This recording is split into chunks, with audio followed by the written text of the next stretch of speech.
kick off today's event, I'd like to introduce Professor Barney Glover. Professor Barney Glover is the Vice-Chancellor and President of Western Sydney Uni and a member of the Australian Universities Accord panel, who probably had the immense task of putting this final report and all the recommendations to us in a succinct 400-page document. He's also appointed as the Jobs and Skills Commissioner, so we probably would like to tap into that in some of the questions as we go through. But over to you, Professor Glover, for your keynote on the University's Accord final report. Thank you. Thanks, Sonal. Thank you so much for the intro. And I know I've only been given 10 minutes. That's a shockingly short amount of time. So that's my official protest at the beginning, but I will stick to that. So thank you, Sonal, for all your support. I would also like to acknowledge I'm on the land of the Barramatical people of the Darug Nation here in Parramatta South campus of Western Sydney University today. I want to acknowledge the elders past and present, and particularly acknowledge those of Aboriginal or Torres Strait Islander descent who are in this great audience today, and great to have Leanne on the panel a little later to talk about some of the elements of the report that really support our First Nations community, both staff and students within our universities, but more broadly than that, and that they are very much at the centre of this report. But I'm sure Leanne will talk more about that. Now, I'm very pleased to have the opportunity to talk about the final report on behalf of Mary O'Kane.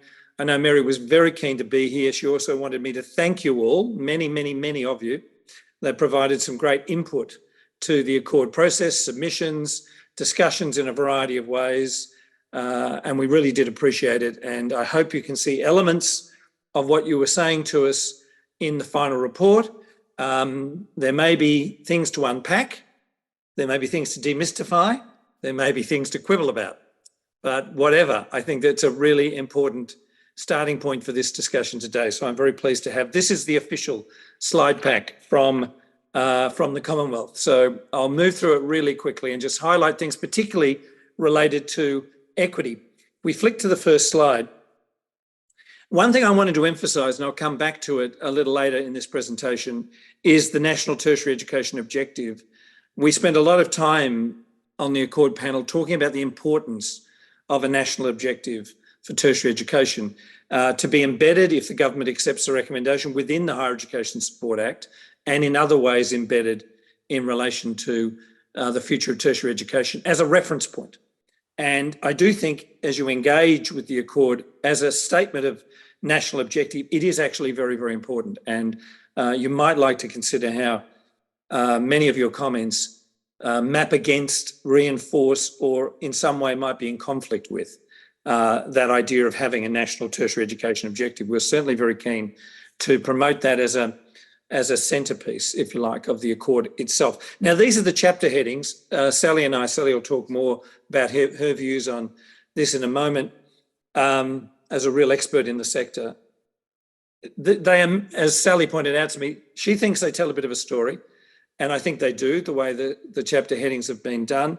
I do want to just highlight a few of them by way of context. It's a 408-page report. There are 47 recommendations. There are a large number of findings as well as guidance through the narrative. You know, I think you've got to consider this as a package. Current and future skill needs, we'll come back and talk about that as it wraps around equity and opportunity. Expanding opportunity for all, delivering for students. Jump to 5, a dynamic, collaborative and responsive system that serves the national interest. The regionality that's so important. We took into this Accord and process, and it was reinforced frequently about the importance of regional universities, the challenges of regional universities, and the importance of ensuring our recommendations spoke to that in very, very important part of our sector. A funding model, I'll come back to that a little later. And of course, how do we ensure lasting reform? We move to the next slide. I just want to pick up on a summary in a way at a very high level of a vision for a better, fairer higher education system that the Accord Review report attempts to deliver.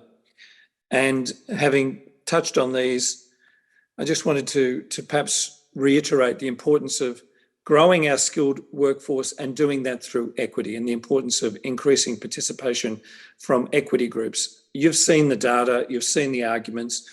I'm sure you'll have a view about how compelling they are. In our view, it was staggeringly obvious that we could not achieve the very ambitious targets set in the report, coming from the best modelling we could bring together. We could not achieve that unless we improve participation by students from equity groups in higher education, and in particular in tertiary education more broadly. So increasing that representation is vital, students being the heart of the system, the regionality point I just made, and strengthening planning, accountability and performance. I want to come back to that. So just some elements of what a better, fairer system should encompass. Go to the next slide. This is a summary of some of the key recommendations, and I only want to pull a few of them quickly together to give you a little bit of context. A new funding model to deliver growth and quality. I'll come back to a little bit of the detail in that. I'm sure you're going to talk about elements of it in the discussions that will follow. But we had a mandate to look at the JRG reforms and the impact they'd had on the sector. We had a responsibility to go back to government regarding the JRG reforms. In our view, there are some immediate changes needed to address some of the most difficult aspects of JRG. By the way, there are also aspects of JRG that should be maintained. So it's an interesting discussion there. And importantly, our belief was we need a completely new funding model to deliver the sort of growth we need, the quality we need.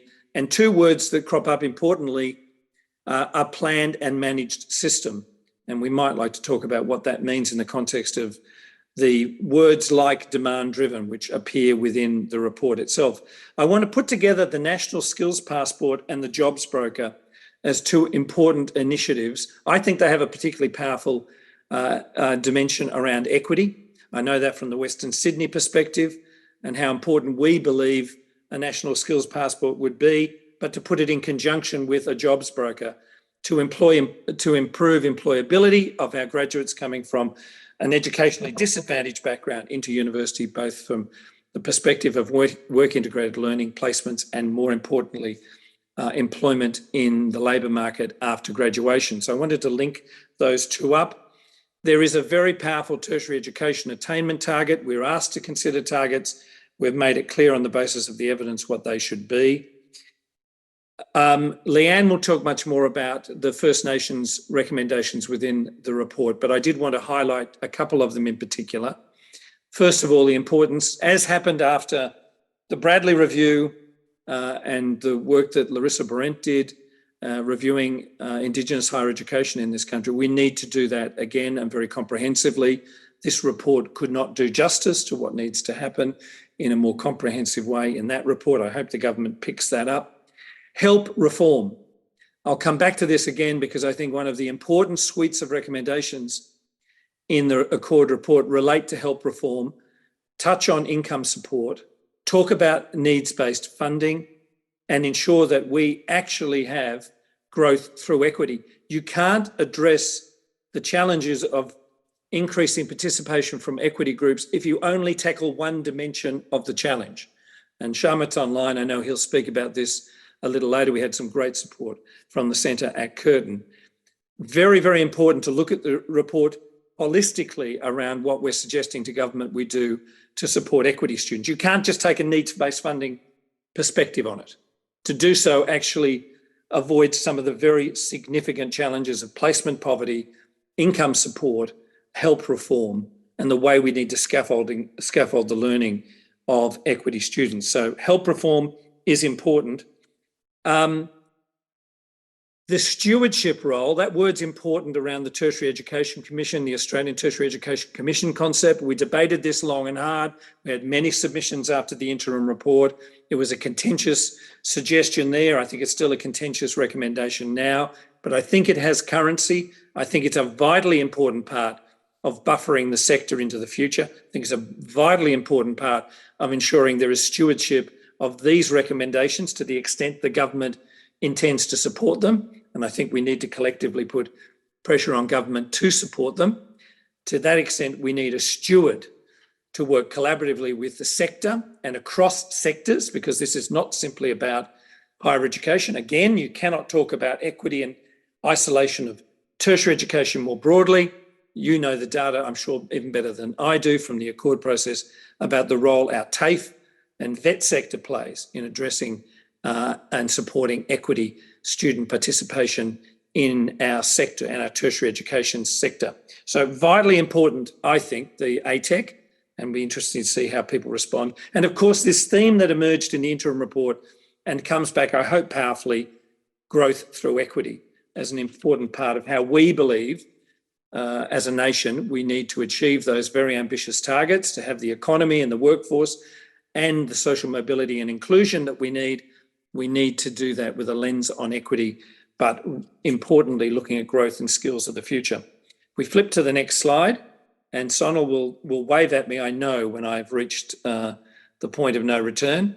I won't spend a lot of time on our current and future skill needs, other than to say I think they have a very important equity dimension to them, not just the targets and attainment and growing the system. The single biggest investment the government will make, if it accepts these recommendations, is the new funding model and the growth funding over time with a needs-based funding component to it is by far the biggest investment. We have slightly slow growth in the system now, and that actually gives the sector an opportunity, I think, to scaffold itself and to have an opportunity for some of the growth that had been forecast in the system in the forward estimates to come back, I think, as needs-based funding over this period where growth is perhaps not as strong as we'd anticipated.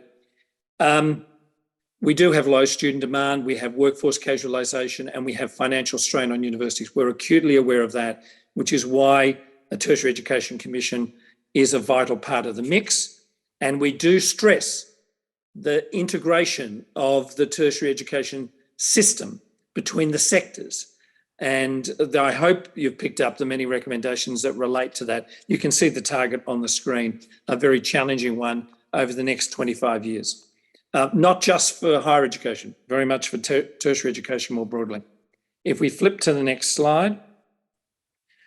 New qualifications, better pathways. I won't linger long on this, but it is really the integration, the first step, I think, in the way we might tackle integration in tertiary education, but the importance of the more seamless interaction between our two systems to see growth in higher ed and growth in vocational education and training, to allow students to seamlessly navigate through this system.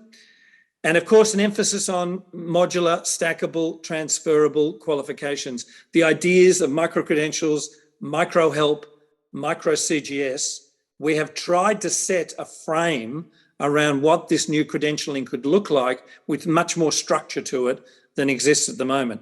And there are good examples around Australia. I know in New South Wales we have what we call our Institutes of Applied Technology and Digital, and with UTS and Macquarie, and in construction with Western Sydney. They're great examples of bringing industry together with universities and TAFE to develop micro skills and micro credentials. The funding model is just not mature enough yet, and we hopefully have made a contribution towards that. So cooperative partnerships, CGS places for some of the big TAFEs. Yes, we flagged self-accreditation for TAFE as well. If you don't think that's connected to equity, I think you need to think again. Equity students in TAFE are a much bigger proportion of the TAFE system than they are of higher education, and we can't ignore that. It's a really important part of the future. Flip, Sonal, to the next slide for me. That will be great. Expanding opportunity for all and for equity. So again, I've touched on a lot of this. The targets are at the bottom in terms of underrepresented groups in higher education, First Nations students, low SES at the quartile level. One of the things we have to fix is quintile quartile. One of the things I'll leave you to think about, I hope it's a provocation, you should look at the data of the second lowest quintile in the sector in terms of student attainment and progression and completion. I think we have a challenge here, not just with the low SES students, we also have it with the next quintile up, and I think it's worth some serious consideration. Just to leave you with that thought, and of course improving participation from regional, remote and rural students across the sector, a key to all, and that comes through our needs-based funding. Go to the next slide. I would like to say more about help. Again, you cannot address the challenge of increasing access and participation and completion for students from underrepresented groups and disadvantaged backgrounds unless you address the way the help system has developed over time and the need to improve that system. And we make a range of recommendations about that around the repayment scheduling, where you reach more of a marginal rate around the repayment schedules, and of course the way indexation has hit help debt over particularly the last year or so. So an important set of recommendations, and I think government have an appetite to consider them. I hope they recommend them. We made comment about student poverty. Again, income support is an important part of that, but so are mandatory placements and placement poverty. And some of the income support had already happened because of cost of living response from the Commonwealth, but there's more to be done. And we make some specific recommendations there. And of course, in the interim report, the recommendations regarding a national student ombud and around students on campuses around sexual assault and sexual harassment, those matters have been picked up and acted on by government. And we acknowledge that as part of our interim report. But again, student experience, the quality of teaching and learning, the quality of our teaching, the experience our academic staff have going into teaching in higher education, all of that's captured in the report amongst the 408 pages. We move on to the next slide, Sonal. I'm not going to linger on this. It's research related. It is a really important part of the final report. There were concerns in the interim report that research was underdone. I think we have addressed that. We needed more time to look at the data that was coming in to get a response from the sector. I think that the research section now does give a very clear direction for government about what we believe. I think we didn't go to formally recommending the 3% of GDP, but I think it's embedded in the narrative in the sections dealing with producing and using new knowledge. But I'm not going to dwell on it here. I'll leave that for you in case there are any questions. If I go to the next slide, as we sort of wrap up,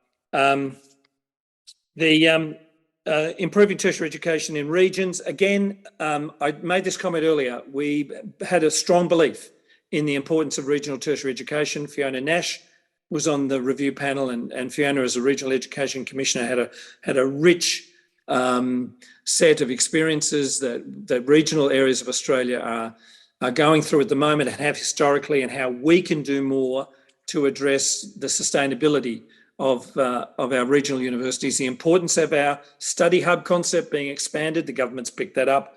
I think that's very, very encouraging to expand it as well to tertiary study hubs in metropolitan areas. And there's a lot of work for Fiona to do as Regional Education Commissioner to follow up post, if that recommendation is picked up by government, in relation to regional tertiary education and how we might work together as a sector supporting regional universities. But there is a strong commitment to regionality, to the importance of regional institutions, the role they play, particularly in addressing underrepresented groups more broadly, and the challenges they are experiencing by virtue of the funding model in place now and the need to shift that funding model. We go to the next slide. A dynamic, collaborative and innovative tertiary education system, again to reinforce the National Tertiary Education Objective. I haven't seen a lot of discussion around it, but it is in fact a vitally important guiding light if accepted by government. You've heard me talk about the stewardship aspect in the Tertiary Education Commission, First Nations leadership and the move towards self-determination. I'm really excited about what we're going to do at Western Sydney University to put substance to that commitment in our case, with Michelle Trudgett as our DVC Indigenous leadership, to begin a discussion around an Indigenous voice to our Board of Trustees, and importantly, a pathway with our brand new Indigenous Centre of Excellence around self-determination in higher education. More of us, I think, will naturally respond to that. Planned and managed growth through a better funding model. That is a very important sentence to reflect on. It's not the demand-driven system precisely as you might imagine it. There is a planned and managed element to it. The next slide, which I'm sure you'll all soak up immediately because you've read the report, it's beautifully structured. But this tells you what the new funding system should look like as far as we're concerned, across the dimensions of it. Funding higher education in this country is extraordinarily challenging because over time we have compartmentalised funding sources and we've made changes to funding sources, we've made changes to income contingent loans. It's complex. And I must acknowledge the great work that we had done around early versions of this from the James Martin Institute in New South Wales with Libby Hackett and the team, but also from a range of others, the group at RMIT that helped on aspects of this around the integration of the tertiary education system. Very happy if these slides are made available, but this gives you some insight into aspects of student contribution and government contribution. The fundamentals of income contingent loans and HECS help are still there. We believe in that as the basis for funding the system. We need immediate adjustments in some areas to address what happened in JRG.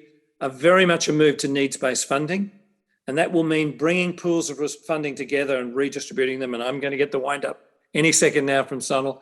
Moderated growth targets. We accept that growth targets can't be uniform across this sector, and we need to acknowledge where some universities are in their journey to increase participation by equity students. And I think to set targets that are much more appropriate and moderated. I know this is something Sharma has talked about in some great presentations he's done on this. And of course, having a system steward. Now, the last slide is simply to put this in the context. We cannot consider the O'Kane review in the isolation of what else is happening. The Accord sits beside three very important policy documents for the Commonwealth. The National Skills Agreement, something we have not had in Australia for a decade. We now have that, which is the cooperation amongst the states, territories and the Commonwealth around the funding of vocational education and training and TAFE. A really important agreement, and the structure and the architecture of it will help to guide much of what I think we should talk about in a tertiary education context. Of course, you've got the schools report that Lisa O'Brien did, and what's emerging from the Brennan review for the Productivity Commission around early childhood education and care. This will be the basis for a major, I'm sure, budget position from the Commonwealth this year. But please don't think of this in isolation of those very important other dimensions to supporting representation, participation, attainment, completion for underrepresented groups in our community, and the uplift to Australia that will generate, and particularly those ambitious skills targets. That is the Accord in a nutshell. Thank you. Thanks, Barney. Definitely a lot to cover in there, and there's a lot of Q&A questions as well, but I'm mindful of your time as well because I have another appointment. So very simply, the question I would ask you as the Vice-Chancellor of one of our universities, and also the incoming Jobs and Skills Commissioner as well, looking at all the recommendations, which one do you think should be prioritized and which one would have the greatest impact? Because the government has a lot on their plate. Which one should we die on the hill for? Well, not surprising for this audience, but I would say it in any case. We need a new funding model, and we need needs-based funding. I think it's got to be a priority to government. In fact, it's pretty clear the rhetoric from the minister right through the Accord process, but very powerfully at the UA conference dinner just recently, which I think is a really important speech by the minister. It's a really important speech to play back to him after the budget, potentially. But it made a very strong statement around what he believed the Accord was providing as an architecture for the future of the sector. And the key component of that architecture is growth through equity. To achieve growth through equity, we need to address the challenges around underrepresented students. So my recommendation to government is implement all 47. However, even the contentious number 43, but let's not get into that. But in particular, let's get to a simpler, fairer system and bring in needs-based funding, and don't just do it by recycling funding in the system at the moment. It's got to come from new money as well. There's got to be an injection of significant resources into the sector, not just for growth, but to scaffold and support our students. That's number one. That would be my priority. If I was to be pushed on a second one, it's help reform. again, I think it's only when you really drill down on what's happened with our income contingent loan system, so brilliantly devised by Bruce Chapman. And I know Bruce was crucial to us right through the Accord process to say it needed reform. It had been tinkered with. It needs reform. And one of the reasons I think it's a powerful immediate priority is it does bring some cost of living relief for low income earners, particularly if we can get the recommendations around adjusting the repayment rates, because that will support low income earners and particularly women. And there are some poverty traps in the tax system that really need to be addressed, coupled with the importance of getting indexation right, although I think in some ways people would like us to have gone further, but that will be beneficial. So they'd be my two I'd hold up at the moment as priorities, and not just because I'm captured in this audience. Thank you for that, Barney.